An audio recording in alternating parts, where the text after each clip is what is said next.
Hi, I'm Megan from the Knitters Party podcast, and today I'll be doing a technique video on how to add fringe to your hand knit garments using a crochet hook. You do not need to know how to crochet in order to use this technique, but I found that it's the easiest and probably the best way to attach fringe onto your project. Now, this is specifically a video tutorial for my pattern design called Fringe Theory.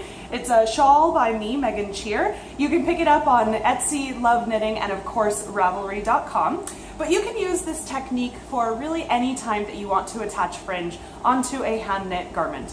So let's get into the materials. What will you need in order to create fringe?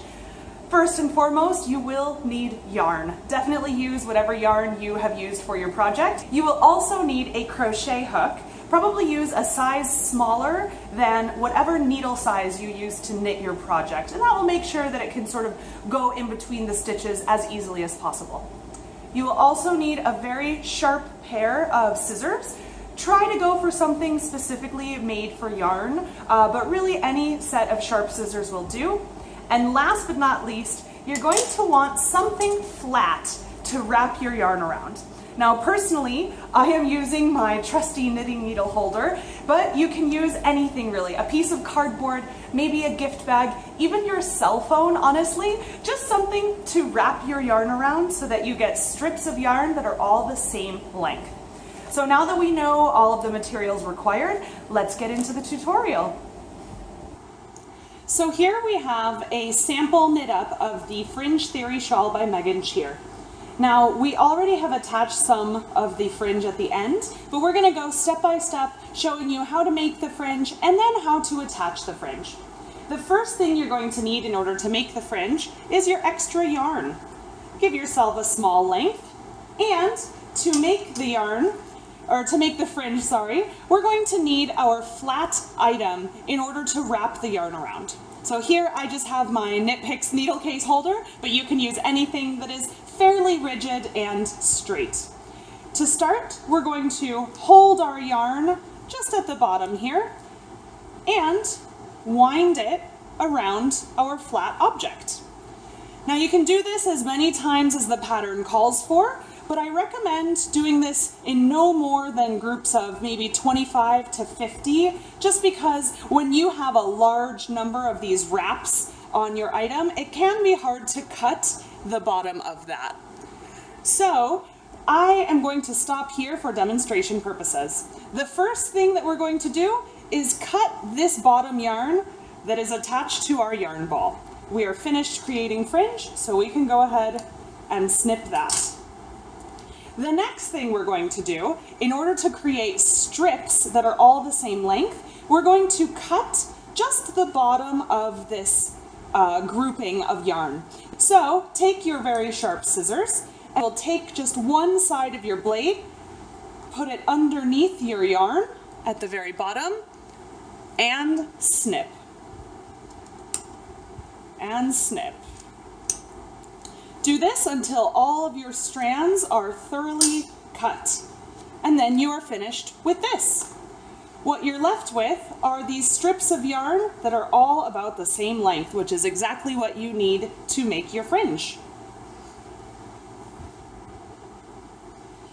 Okay, for this pattern specifically, it asks you to attach the fringe onto these ribbed sections. So you'll notice the fringe that's already attached is right on these ribbed sections. So we're going to work on this side of the shawl for demonstration's sake.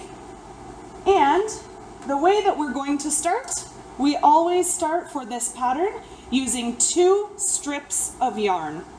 I'm going to start off by making sure they are both the same length here, so match up your ends. And I'm going to fold my yarn in half and just rest it over my left front finger.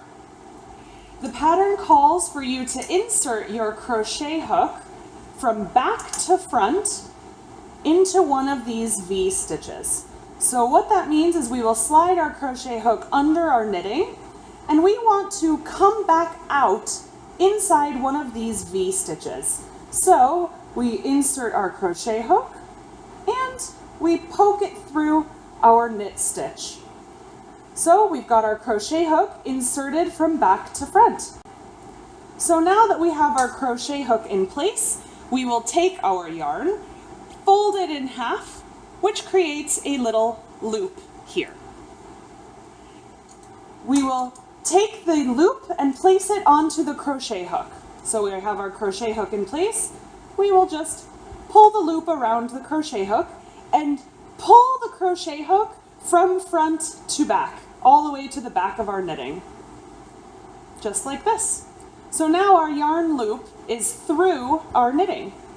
After that, we're going to simply take the crochet hook and grab those extra ends of yarn in order to pull those through the loop we just made. Like this. The last step is to gently tighten this up to the edge of your knitting so that it doesn't fall off. Let's do it one more time together. With our fringe here, we will take 2 strands. Line up your edges so that they're the same length and fold them in half over your left forefinger. Just fold them in half. With your crochet hook, insert your hook from back to front. Pop it through any stitch, any knit stitch for this pattern, so that your crochet hook goes from back to front. You will put the loop of your fringe yarn over the hook and slide the hook to the back of your work. Then, with the loop still on your crochet hook, grab your other yarn fringe ends and pull them through your loop all the way. Last but not least, tighten your loop so that it doesn't fall off your knitted item. I'm going to show you one more time, a little faster, no talking.